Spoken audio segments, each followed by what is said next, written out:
여러분 잘 아시듯이 성경은 굉장히 오랜 세월을 통해서 기록되고 확정된 거죠. 그리고 논쟁도 굉장히 많았습니다.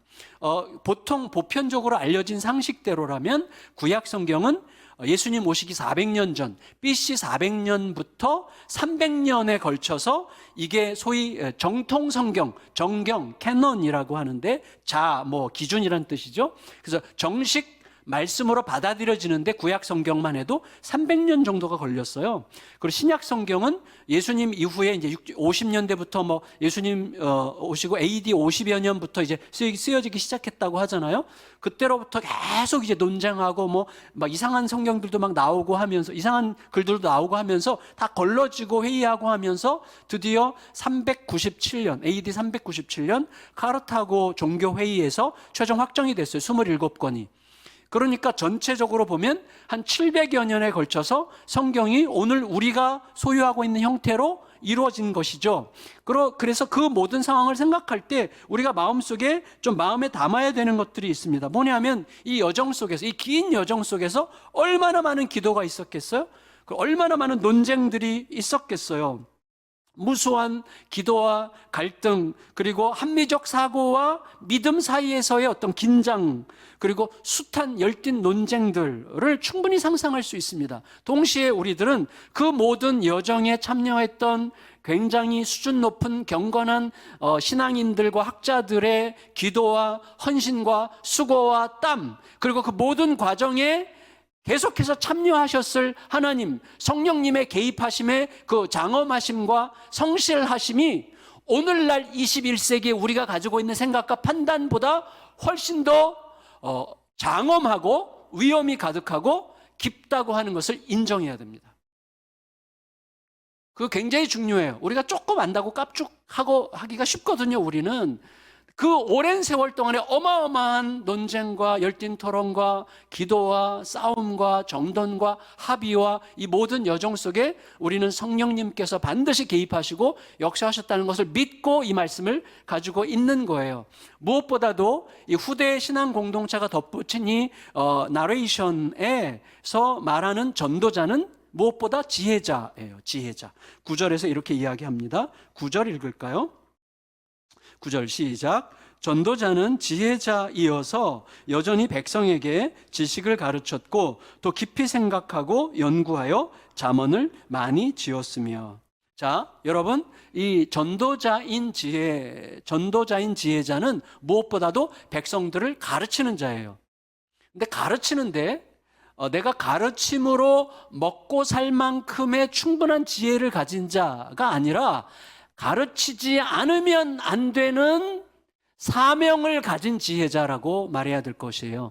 여러분, 어떤 분이 넌 가르침으로 먹고 살 수 있겠다 라고 우리가 말할 수 있는 사람이 있지만, 어떤 사람에게는 너는 사람들에게 안 가르치면 죄야, 이거 사람들이 꼭 가르쳐야 돼, 이거 사명이야, 꼭 가르쳐야 돼 라는 말을 들을 수 있는 사람이 전도자고 그가 지혜자라고 할 수 있는 것이죠. 그러니까 먹고 사는 지식이 아니라 가르치지 않으면 절대 안 되는, 가르쳐야만 하는 그런 사명으로서의 지혜를 가진 자가 전도자라고 할 수가 있는 것이죠. 그 전도자는 자기 자신뿐만 아니라 모든 인류 보편이 살 길과 갈 길을 깊이 헤아리고 생각하는 자이죠. 그래서 일상을, 또 우리가 살아가는 모든 현실을, 자연을 세밀하게 관찰하고, 그리고 깨달음의 모든 그 자료들을 광범하게 섭렵하고, 무엇보다도 하나님께 마음 깊이 여쭙고 기도하는 중에 일어나는 통찰을 이제 차곡차곡 기록하고 쌓여가는 지식들을 소위 통전적으로 혹은 통섭적으로 이렇게 정밀하게 연결하는 그런 사람이 지혜자죠. 그래서 모든 게 어떤 방식으로 연결되어서 인생과 세상을 설명하고 있는지, 그러므로 우리는 지금 어떤 길로 가야만 지금 이 상황에서 가장 합당한 길인지를 알려주는 사람이 지혜자라고 할 수가 있겠습니다. 그래서 우리들의 마음, 또 우리 서로의 관계, 이 세상살이, 그리고 만물의 이치가 그의 내면 안에서 그가 입을 열어 말하는 언어 속에서 정돈되는 동안에 때로는 정말 희열을 느끼고 때로는 엄청난 고통을 느끼는 자가 이제 지혜자라고 할 수가 있겠습니다. 우리 그 사람이 따로 있는 게 아니라 우리 모두에게 요청되고 있는 길이라고 말할 수가 있겠습니다. 무엇보다도 이런 전도자는 아름다운 말에 관심이 많습니다. 아름다운 말. 10절 상반절 읽겠습니다. 10절 상반절. 시작. 전도자는 힘써 아름다운 말들을 구하였나니 그랬어요. 이 아름다운 말이라고 번역된 이 말이 영어 성경만 하더라도 어떤 성경은 뭐 delight of words 이렇게 되어 있고 어떤 성경은 pleasing words 이렇게 되어 있어요. 그러니까 기쁘게 하는 기쁨의 말, 기쁨을 일으키는 기쁨의 열매를 내는 뭐 이런 말이라고 할 수가 있겠는데 한마디로 뭐예요? 단지 듣기 좋은 말이 아니라 듣는 자를 조각하는 말이죠. 그 말이 예리한 조각칼이 되어 듣는 자를 조각하죠. 그래서 이렇게 다듬어 주죠. 그래서 바른 모습으로 새롭게 창조하는 그게 기쁨인 거죠. 그게 진짜 기쁨이죠.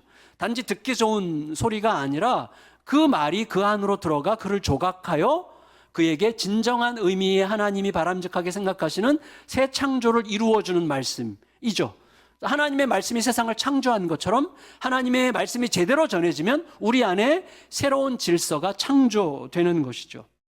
여러분, 우리가 너무나 잘 알아요. 미스 코리아 정말 아름답죠. 하지만 그 아름다움과 굉장히 차원이 다른 아름다움이 또 있죠. 깊은 순전한 사랑의 헌신으로 깊이 패여 있는 마치 그 아버지들의 주름에 담긴 그 아름다움. 순박하고 성실하고 열심히만 살았어요. 그러는 동안에 어느새 주름이 깊이 패여 있는, 근데 그 주름이 너무 아름답게 보이는 그거죠. 예, 정말 그런 그 고통이 서려 있는 존엄이 가득한 아름다움이라고 할 수가 있겠죠.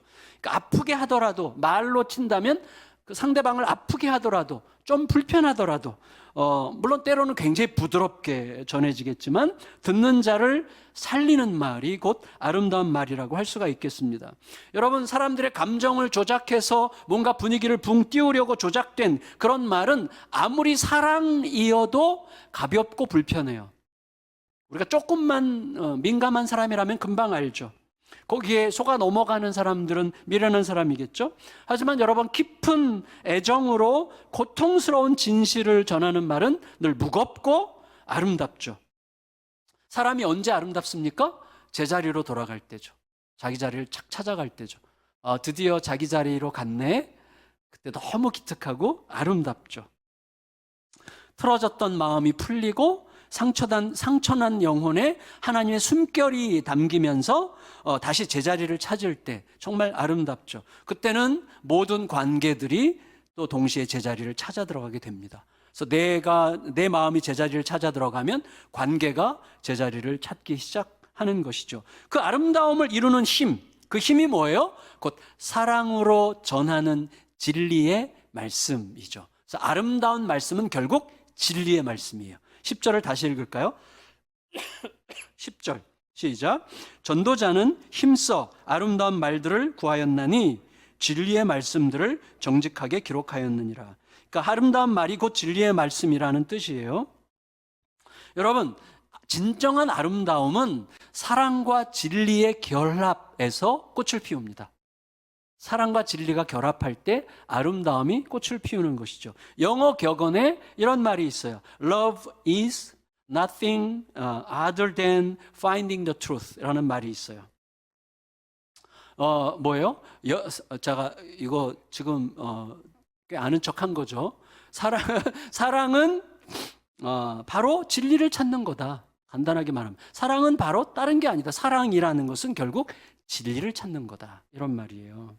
그러니까 사랑과 진리는 함께 있어서 사랑이 되고 함께 있어서 진리가 되는 거예요. 그러니까 진리는 사랑 위에서만 진리고 사랑은 진리 위에서만 사랑이에요. 그건 뗄 수 없는 것이죠. 그래서 요한은 하나님은 사랑이시라, 요한서신에서 그렇게 얘기했죠. 하나님은 사랑이시라 그랬고 그 사랑의 실체로 오신 예수님은 나는 진리다 이렇게 얘기했죠. 내가 곧 진리다 이렇게 얘기하셨죠. 여러분, 우리가 알아요. 우리 실천은 잘 못해도 아는 건 빠삭하게 알아요. 뭘 알죠? 사랑 없는 진리가 사람을 죽이고 진리 없는 사랑이 사람을 부패시킨다는 것을 알아요. 우리는 지금까지 평생 사랑 없는 진리로 사랑 없는 옳은 말로, 따박따박 옳은 말로 무척 많은 사람들을 죽였고, 그리고 진리 없는 사랑으로 우리의 자녀들을 많이 방황하게 했을 거라고 생각합니다. 그런 일들이 얼마든지 많죠. 근데 전도자는 그 비밀을 알았어요. 사랑과 진리의 결합 속에서 아름다움이 꼽힌다는 것을 알았고, 그래서 아름다운 진리의 말씀을 깨달아 그것을 정직하게 기록했다, 이렇게 이야기하고 있는 것입니다. 이 아름다운 진리의 말씀, 이 아름다운 진리의 말씀을 무엇보다도 채찍, 따갑게 찌르는 채찍 같고, 그 다음에 잘 박혀있는 못 같다, 이렇게 이야기를 합니다. 11절 상반절 읽겠습니다. 11절 상반절 시작. 지혜자들의 말씀들은 찌르는 채찍들 같고 회중의 스승들의 말씀들은 잘 박힌 못 같으니. 여러분 보세요. 찌르는 채찍이라고 하는 것은 어떤 학자들은 그렇게 예측하는데 일리가 있는 것 같아요. 양몰이 할 때 쓰는 막대기다. 양몰이 할 때 쓰는 막대기 끝에 못을 박았대요. 양을 이렇게, 보통 짐승들은 털도 있고 가죽도 우리보다 두꺼우니까 이렇게 딱 쳐도 우리처럼 그렇게 치명적인 상처는 안 입으니까 이렇게 해서 자극하여 정신 차리게 하는 거죠. 그러니까 잘 박힌 못이 있는 양몰이 막대기는 우리로 치면 둘 사이에 끼어 있어요. 뭐냐면 자극과 상처 사이에 끼어 있죠. 우리가 어떤 말을 할 때 자극을, 채찍 같은 자극을 주어 정신 차리게 할 수 있지만 잘못 말하면 찔러 상처가 나서 치명상을 입힐 수도 있잖아요.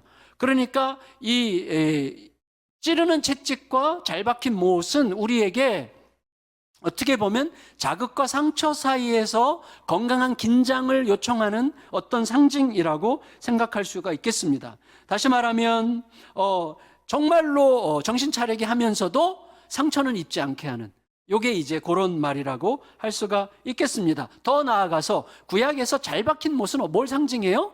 안정감을 상징하죠. 그래서 무거운 짐을 걸어도 될 만큼 든든한 안정감을 주는 게 잘 박힌 못, 그래서 잘 박힌 못 같다, 이렇게 보통 표현하죠. 자, 먼저 우리가 일상을 살아가는데 늘 그냥 그게 정상인 줄 알고 안일하게 그냥 당연한 듯 살아가는 삶에는 때로 찌르는 채찍이 필요합니다. 찌르는 채찍이. 저 같은 경우만 해도 제가 이 예배당을 건축하기 전에 우리 비전 기도회를 열어서 전 성도들과 함께 노인복지관 강당 빌려가지고 거기서 함께 기도하고 함께 의논하고 함께 결정을 했어요. 그 성도들과 함께 부지 매입을 결정하고 계약금 몇억 원을 걸었어요. 이미 건 상태인데 계약금을 걸자마자 불안해지기 시작했어요. 어느 순간 두려움과 막 의심에 제가 사로잡혔어요. 내가 성도들과 함께한 결정이 분명히 맞지만 실제로는 내 욕심을 성도들에게 잘 설득해가지고 마치 성도들과 함께 결정한 것처럼 성도들이 느끼도록 그렇게 내가 조작한 게 아닐까? 조종한 게 아닐까? 이런 의심이 막 들어오면서 너무 불안해지는 거예요. 그래서 계속 진행해도 되는 건지 아니면 여기서라도 멈춰야 되는 건지 막 불안에 휩싸여가지고 너무 막 방황하고 힘들어하니까 그때 우리 더 사랑의 교회 이인호 목사님이 저에게 이렇게 얘기했어요. 정 목사님, 정신 차리세요. 뭐 이런 식의 말이었는데 성도님들이 정 목사님의 욕심에 휘둘린 건지 아니면 정 목사님의 욕심이라는 걸 뻔히 알면서도 그게 하나님의 뜻이라고 확신했기 때문에 결정한 건지 목사님이 어떻게 알겠어요? 이렇게 얘기했어요. 목사님이 그렇게 불안해하면 성도님들이 어떻게 목사님을 믿고 따르겠어요? 성도들이 그 정도밖에 안 되는 거 아니잖아요. 이렇게 얘기를 했어요. 그게 저한테는 굉장히 깊이 들어왔어요. 그 말이. 그래가지고 중심이 딱 잡혔고 그래서 이전보다 훨씬 더 성도님들을 깊이 신뢰하고 맞아. 성도님들이 나보다 훨씬 성숙할 수 있다는 사실을 내가 왜 잊어버렸지? 이렇게 생각하면서 그 길을 갈 수 있고 지금 여기 이렇게 있게 되는 것이죠. 그런데 너무나 감사한 것은 그렇게 말했던 이인호 목사님이 지금 이제 거기도 학교를 시작하려고 아주 큰 건물을 매입하고 나서 너무 부담스럽고 힘들다면서 매일 이제 투덜거리고 있어요. 그래서 제가 굉장히 내심 고소하면서 나도 한마디 해줄까 이렇게 이제 생각하고 있어요. 어쨌거나 여러분, 찌르는 채찍 같은 잘 박힌 못 같은 말씀이 우리에게 너무나 중요합니다. 동시에 아무리 들어도 흘려듣는 자에게는 희망이 없어요. 희망이 없어요. 좀 제가 비약해서 적용하자면 우리 모두는 이미 우리 대신 채찍 맞으시고 우리 대신 못 박히신 예수님께서, 예수님 자신이 말씀으로 오셔서 우리 대신 우리를 위한 채찍, 따끔한 채찍 같은 그 잘 박힌 목과 같은 말씀이 되어 주셨다는 것을 이미 알고 그 은혜 안에서 살아가는 자들이죠. 우리는 굉장히 그런 의미에서 럭키한 사람들입니다. 우리들은요, 아주 좋은 책이나 또 좋은 스승들을 통해서 그런 채찍 같은 말씀이나 잘 박힌 못 같은 말씀들을 들을 수가 있는데, 이 9절에서 11절을 기록한 이 후대의 공동체의 고백에 따르면 그 모든 말들은 사실은 한 목자, 곧 궁극적으로는 하나님이 주시는 말씀이라고 고백합니다. 11절을 다시 읽을까요? 11절 시작. 지혜자들의 말씀들은 찌르는 채찍들 같고 회중의 스승들의 말씀들은 잘 박힌 못 같으니 다 한 목자가 주신 바이니라. 여러분, 우리가 알아요. 하나님은 우리에게 지금 어떤 말이 필요한지를 아시면서 말을 걸어오시는 하나님이세요. 근데 제가 지금 이렇게 말하는 저나 듣는 여러분이나 여기에 동의하는 게 중요한 게 아니에요. 우리의 실제 삶에서 이게 진짜가 되는 것은 굉장히 다른 문제예요. 굉장히 다른 문제예요. 이게 실제가 될 때 아주 다르게 반응하게 됩니다. 그러니까 우리는 여기서 동의하는 것만으로 살면 실제 생활에서는 이게 아무것도 아닌 것이 되는 거예요. 하나님은 아시지, 하나님 말씀하시지. 그 말씀을 읽을 때 말씀이 하나도 안 들어와요. 근데 이게 실제가 되면, 이게 진짜 믿어지면 말씀을 읽으면서 오늘 나에게 필요한, 지금 이 상황에서 하나님은 반드시 필요한 말씀을 주실 수 있는 하나님이시고, 어떤 말씀을 통해서라도 하나님이 나에게 가장 적합한 말씀을 정확하게 딱 맞게 주심으로 나를 일으킬 수 있는, 지금 나를 보시는, 내 상황을 아시는, 지난주에 제가 말씀드렸던 것처럼 하나님은 매주 제가 여러분에게 설교한다는 것을 알고 계시고, 여러분이 어떤 상황인지 알고 계시고, 그러므로 여러분에게 필요한 말씀이 뭔지를 알고 계시고, 그러므로 지난 한 주간 동안 그 말씀을 저에게 주실 거라고 믿고 말씀을 준비하는 게 너무나 중요한 거예요. 이게 실제가 돼야 되는 거예요. 그때 그의 말씀은 새 창조의 능력이 되어 우리 안에 들어와 새로운 역사를 일으키는 거죠. 다시 한번, 하나님은 우리에게 어떤 말씀이 필요한지 누구보다 잘 아시는 우리의 아버지이십니다.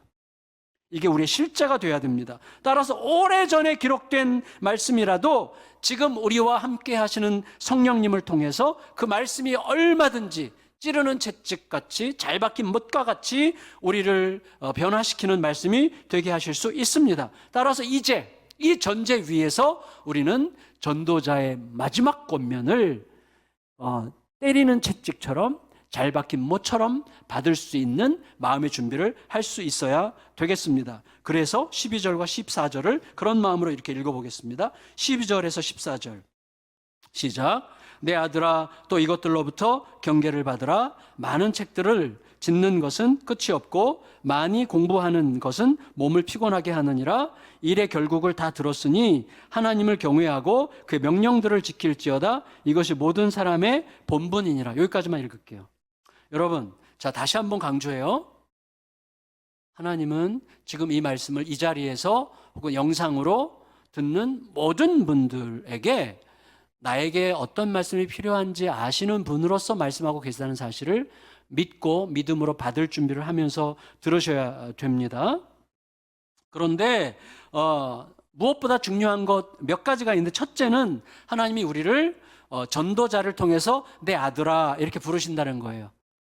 그 다음에는 우리가 굉장히 별로 듣고 싶어 하지 않는 혹은 흘려 듣고 싶은 말씀을 하신다는 거예요. 이 두 가지를 생각해 보겠습니다. 첫째, 하나님은 이미 전도자를 통해서 지난주에 우리를 청년이라고 부르셨어요. 물론 전도자가 청년이라고 부를 만한 누군가가 있었겠지만 우리는 그 청년을 우리의 모든 남은 날들 중에 가장 젊은 날인 오늘을 사는 우리 모두가 청년이라고 하는 입장에서 그 말씀을 들어야만 한다라고 적용했어요. 그렇죠? 그거는 그렇게 무리한 적용은 아니었다고 생각합니다. 그런데 오늘 전도자는 우리들에게 우리를 아들이라 부릅니다. 전도자를 통해서 하나님은 우리를 아들이라 이렇게 부르십니다. 아들이다.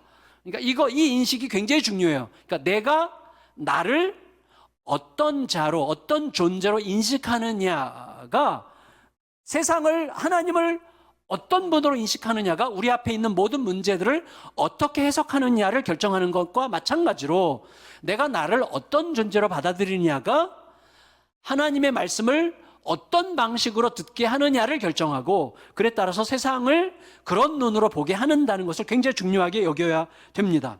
그러니까 여러분, 우리들은 선한 목자이신 아버지의 청년 아들이에요. 자, 그 관점을 가지고 오늘 우리의 인생의 모든 남은 날들 중에 가장 젊은 날인 오늘을 청년으로 살게 하는 선한 목자 아버지의 아들로서 오늘을 산다는 것을 마음에 새기면, 계속 의도적으로 새기면 다르게 들리고 다르게 보이고 다르게 해석이 됩니다. 여러분, 전도자에게 청년이라고 부를 만한 누군가가 있었던 것과 마찬가지로 아들이라고 부를 만한 자가 있었겠지만 우리는 그 아들이 바로 나라고 생각하고 들을 때 그의 말이 찌르는 채찍, 잘 박힌 못 같은 말씀이 되는 것을 알게 돼요. 내가 아들이어야 돼. 내가 자녀라는 입장에서 들어야 돼요. 여러분, 우리 아는 거예요. 우리의 입이 아무 데서나 열리지 않잖아요. 우리의 입이 사람에 따라서 입이 열리는 정도가 다 다르잖아요. 어떤 사람에게는 팩트만 이야기하고 어떤 사람에게는 마음에 어느 정도까지 얘기하고 어떤 사람에게는 밑바닥까지 얘기하잖아요. 그러니까 우리의 입은 아무 귀 앞에서나 열리지 않습니다. 귀에 따라서 열리는 정도가 다른 것처럼 우리의 귀도 그래요. 아무 입 앞에서나 귀가 열리는 게 아니에요. 들을 만한, 정말 들을 만한 사람의 정도에 따라서 귀에 열리는 정도가 달라지지 않겠습니까? 그러니까 우리들은 특별히 내가 어떤 입장에서 듣고 있느냐에 따라서 들리는 게 달라요. 내가 어떤 입장에서 듣느냐, 그러니까 아들로 듣는 게 굉장히 중요하다는 것을 말씀드리고 싶어요. 예를 들어서 우리 은혜 공동체의 박철 전도사는요, 제가 타박을 가끔씩 막 뭐라 그러기도 하고 뭐라고 해야 될까요? 이렇게 좀 짓궂게 장난도 하고 막 야단도 치고 그럴 때가 있는데 별로 상처를 안 받아요. 이 친구는 오히려 제가 무슨 말을 하면 가끔씩은 따박따박 따지고 약간 대들고 싶어 하고 막 그래요. 그래서 어떤 때는 진짜 이게 뭐 이런 생각이 들 때도 있지만 대부분의 경우에는 나를 좀 이렇게 형님처럼 편안하게 생각하고 싶어 하는구나 라고 이제 허벅지를 꼬집으면서 생각을 합니다. 그런데 그게 더 맞을 거예요. 왜냐하면 만일에 그런 저를 큰형님처럼 생각하는 입장에서 말을 들을 수 있기 때문에 무슨 말을 해도 별로 서운해하지 않아요. 그리고 그런 입장에서 듣기 때문에 제가 어떤 때는 정색을 하고 말하면 딱 들을 준비를 딱 하는 거죠. 저는 그게 참 좋은 관계일 수 있다고 생각해요. 담임 목사와 부목사 사이의 대화는 담임 목사에게 절대적으로 유리하죠. 그럼에도 불구하고 할 수만 있으면 가능한 한 자유롭고 신뢰 어린 가족관계 속에서 이루어지는 대화를 형성해 가려고 하는 게 굉장히 중요한 것 같습니다. 서로 논쟁할 수 있는 동시에 서로 경청하는 그런 대화죠. 여러분, 하나님이 우리를 종이나 일꾼이라 부르시지 않고 내 아들아 이렇게 여기실 때는 그런 관계, 그런 들음, 그런 위치에서 듣기를 기대하시기 때문에 그렇게 말씀하신 거 아니에요? 내 아들아, 아들로서 들어라. 아버지가 하는 말로 들어라. 이렇게 얘기하시는 것 아니겠습니까? 그러니까 여러분, 우리가 그런 관계 속에서 들어야 돼요. 우리는 어떤 때는요, 마치 자책감에 사로잡혀 있는 죄인의 입장에서 듣는다든지, 거리가 좀 꽤 멀리 있는 이방인의 입장에서 듣는다든지, 그러기가 무척 쉽습니다. 그러니까 의도적으로, 굉장히 의도적으로 우리들은 하나님께서 굉장히 기꺼이 내 아들, 내 자녀라고 부르시는 그 자리에서, 그리고 우리는 하나님을 아빠, 아버지라고 부를 수 있는 그 자리에서 하나님께 듣고자 하는 게 굉장히 중요해요. 그래서 이런 거죠. 위치 선정이 굉장히 중요한 거예요. 큐티를 할 때나 말씀 읽을 때나 딱 자리를 잡고 앉을 때 내가 어떤 위치에서, 책상의 높낮이를 얘기하는 게 아니라 어떤 위치에서 자책에 빠져있는 죄인의 입장에서 듣는지, 이방인처럼 듣는지가 아니라 하나님의 자녀로서 아버지 아래서 듣느냐 하는 것을 의도적으로 생각해야 돼요. 왜냐하면 저 같은 경우는요, 많은 경우에 목사로서 말씀을 읽거든요. 엄청나게 손해를 봅니다. 목사로서, 설교자로서 성경을 봐요. 그러면 나에게 안 와요. 자꾸 나 연구하게 되고 묵상하면서 어떻게 전하지? 이렇게만 생각하는 거예요. 그러니까 항상 중요한 것은 내가 나를 어떤 위치에서, 아들의 자리에서 말씀을 대하고자 하는 태도가 별것 아닌 것 같은데 이게 모든 걸 결정할 수도 있어요. 여러분, 부부 사이에도 마찬가지예요. 위치 설정을 어떻게 하느냐에 따라서 그 말이 다르게 들려요.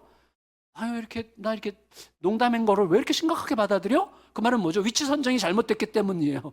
위치 선정이. 서로 잘못됐겠죠, 물론.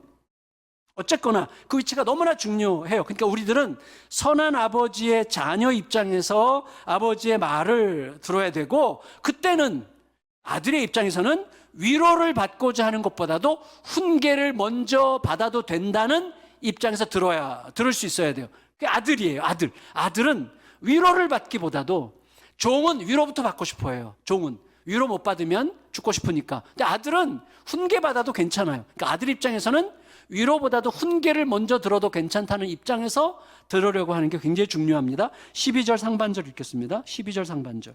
시작. 내 아들아, 또 이것들로부터 뭘 받으라? 경계를 받으라 그랬어요. 경계를. 여러분, 제가 한 20년 전에 안산 농산교회 부교육자로 있을 때 우리 교육자들이랑 우리 교육자 부부 전체, 또 우리 교회 그 목자들 대상으로 우리 전문 상담가를 모셔가지고 강의를 들은 적이 있는데, 교회에서 배려해 주셔가지고. 근데 그때 그런 얘기 들은 것 같아요.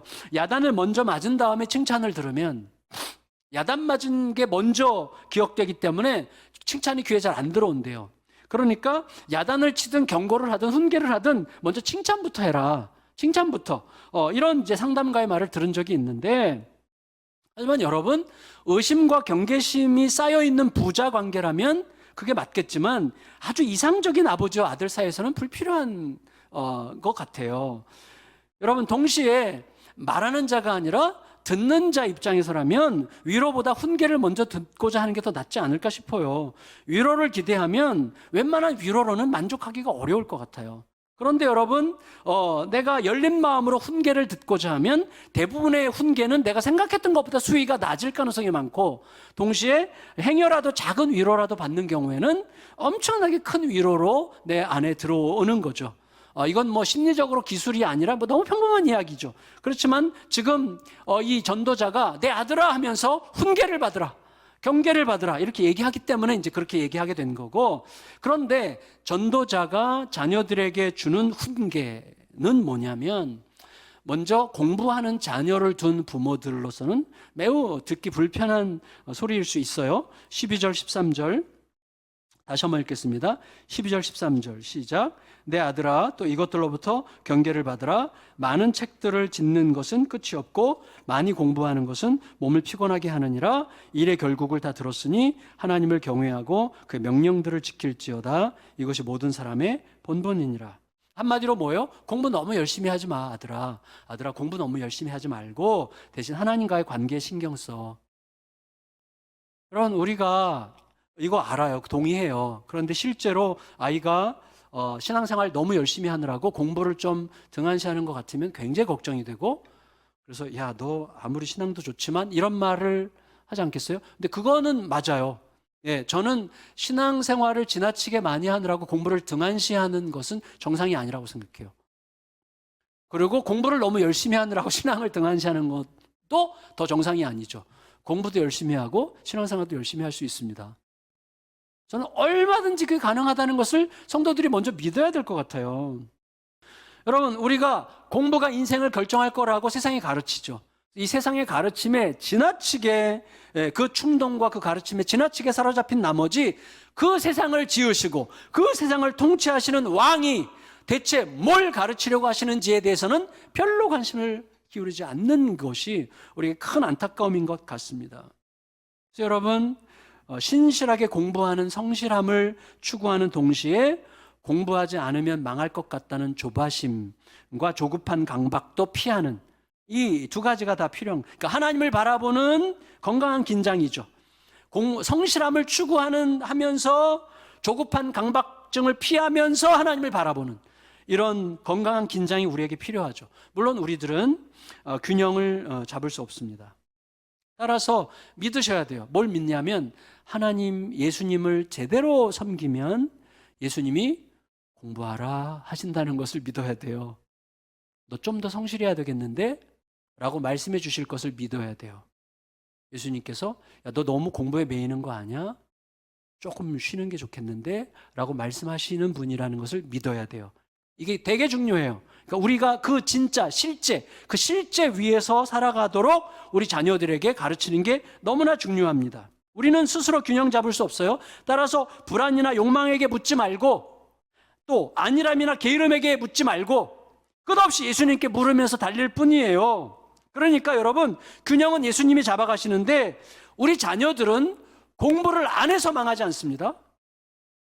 그리고 공부밖에 몰라서 망하는 것도 아니에요. 예수님께 사로잡히도록 동기부여를 받은 적이 없어서 망하는 거예요. 공부를 잘해도 인생을 망칠 수 있어요. 공부를 너무 안 해도 인생을 망칠 수 있어요. 그러나 공부를 안 했기 때문에 망친 것도 아니고, 공부를 잘했기 때문에 망치는 게 아니라 예수 그리스도께 사로잡히는 동기 위에서 사는 법을 배운 적이 없기 때문에 망하는 거예요. 이 가장 중요한 것을 가르쳐야만 하는 것입니다. 여러분, 공부 아니면 길이 안 보이는 절박한 분들에게 하는 말이 아닌 것 같아요. 하지만 전도자가 말하는 필요 이상 공부하려고 하는 불안 혹은 욕망의 본질에는 하나님이 나를 받으셨다는 사실만으로는 충분치 않다고 하는 의심이 있다는 거예요. 그리고 하나님보다도 더 많이 알수록 하나님보다 내 생각을 더 믿으려고 하는 욕망이 작동하는 거예요.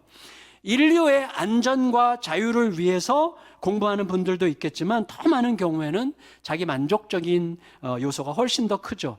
세상살이에 대한 마땅한 질문과 고민을 하는 것은 너무나 필요하지만, 공부를 많이 한다고 해서 그에 걸맞는 분별력과 지혜가 자동적으로 생길 거라고 생각하는 것은 완전 착각이죠. 여러분, 그 한때 우리나라 휩쓸었던 이단 중에 JMS, 정명석 이단, 그 피크가 언제예요? 1990년대예요. 1990년대가 피크였는데, 그 피크의 본부가 어디 있었어요? 낙성대에 있었어요. 왜요? 서울대생들이 제일 많았기 때문이라고 해요. 서울대생들이 제일 많이 그 말도 안 되는 유치하기 그지없는 이단에 다 넘어가는 거예요. 실제로 저는요, 1980년대 중반에 서울대학교 캠퍼스 한가운데서 말도 안 되는 엉터리 영생교 교주가 와가지고 앉아가지고 포교하는데 많은 학생들이 관심을 갖고 귀 기울이는 것을 봤어요. 거기다 뭐 등록서 뭐 이런 것도 쓰고. 정말 답답한 일이죠. 여러분, 지식이 곧 분별력으로 이어지는 게 아니에요. 우리가 근본적으로 스스로 하나님의 자리에 앉아서 모든 것을 통제하고 싶은 욕망과 불안에 휘둘리고 있는 자라고 하는 사실을 인정해야 됩니다. 그 조급증이, 그 불안증이 하는 거예요. 그래서 하나님 앞에서 정당하게 공부해야죠. 그러나 이렇게 조금이라도 더 하지 않으면 안 될 것 같은 불안함으로 책임지는 삶을 사는 게 아니에요. 하나님이 책임지신다는 것을 믿어야 돼요. 하는 만큼 하고 딱 맡길 수 있는 그런 담대함을 갖는 아이를 키워야죠. 성실하지만 담대하게 완전히 맡길 수 있는 자유를 누리는 자녀들로 키우고, 우리가 그런 삶을 살아야 되겠습니다. 네, 너무 많이 공부하느라고 미치는 경우, 신앙을 잃어버리는 경우, 그리고 신경적인 강박에 시달리는 경우들이 꽤 많아요. 우리들은 왜 그래요? 어느새 내가 누군지를 잊어버리기 때문이죠. 내 안에서 지식이 무한대로 확장될 수 있을 것처럼 착각하기 때문이죠. 산더미 같은 영원한 미해결 과제들을 내가 열심히만 하면 하나님의 자리에 앉아서 해석하고 해결할 수 있다고 욕심내기 때문이죠. 19세기, 20세기 때 인류가 빠졌던 모순이죠. 이성과 과학 지식과 객관적 지식이 쌓이면, 경험이 쌓이면 세상을 충분히 통제할 수 있을 것처럼 착각하고 스스로 자멸에 빠지는 거죠. 그러니까 여러분, 우리는 최선을 다하되 한계를 인정할 수 있는, 거기까지 가야지 그 선을 자꾸 넘으려고 하면 쓸쓸하고 우울한 일에 빠지게 되는 것이죠. 여러분, 말씀을 마칠게요. 하나님께서 노아를 의롭다고 하셨어요. 노아를 의롭다고 하신 이유가 뭐죠? 노아의 삶이 완전했기 때문에? 노아가 생각하는 것마다 의로웠기 때문입니까? 아니죠. 우리가 알잖아요. 홍수 이후에 포도주 앞에서 노아가 얼마나 자신의 연약함을 드러냈는지. 그거는 노아가 홍수 이후에 그런 자로 변한 게 아니라 원래 노아는 그런 사람이에요. 그런 것들이 드러나는 거예요. 노아 존재 자체가 의롭지 않습니다. 노아를 의롭다고 하셨어요. 그런데 이유가 뭔지 아시잖아요. 노아는 자기가 연약하고 자기 안에 모순이 가득하다는 걸 알았을 거예요. 그럼에도 불구하고 어떤 경우에도 사람들이 하나님에 대해서 뭐라 그러든지, 하나님을 섬기는 나에 대해서 뭐라 그러든지, 내 현실, 내 상황에 대해서 사람들이 뭐라고 하든지 관계없이 하나님은 어떤 경우에도 옳으시다. 하나님은 모든 상황에서 옳으시다는 진실을 위해서 모든 상황을 판단하고 해석하고 내 삶에 적용하려고 한 것을 하나님은 의롭다고 하신 거죠. 여러분, 우리들도 똑같아요.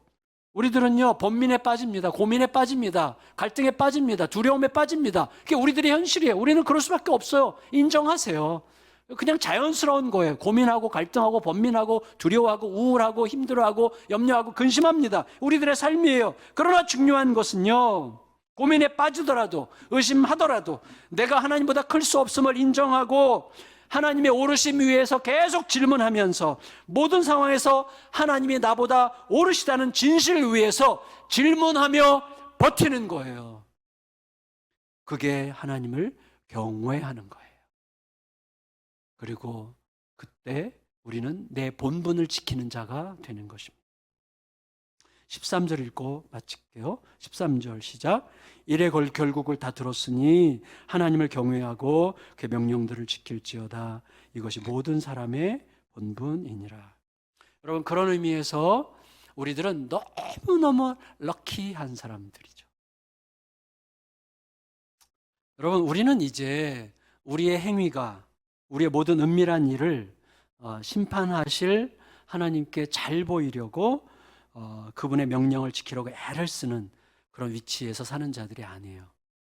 우리는 하나님이 결국 심판하실 거니까, 또 하나님 우리의 모든 행위들과 은밀한 짓까지 전부 다 아시고 다 끄집어내서 심판하실 분이니까 그분에게 잘 보이려고 애를 쓰면서 그 명령을 지키려고 막 이렇게 하면서 사는 위치에 있지 않아요.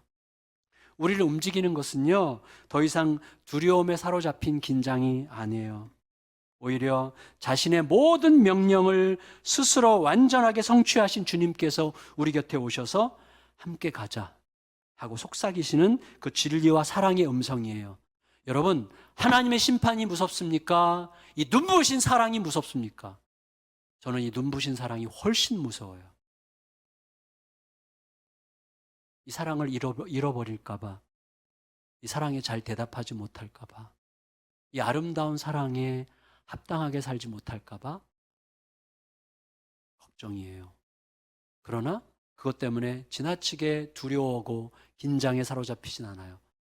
그 사랑의 놀라움이죠. 사랑은 너무나 두려운데 너무나 따뜻한 거죠. 그 사랑이죠. 너무나 따뜻해요. 너무 따뜻해서 너무나 두려운 거죠. 그 사랑이죠. 우리는 그 위에서 살아가는 자들이죠.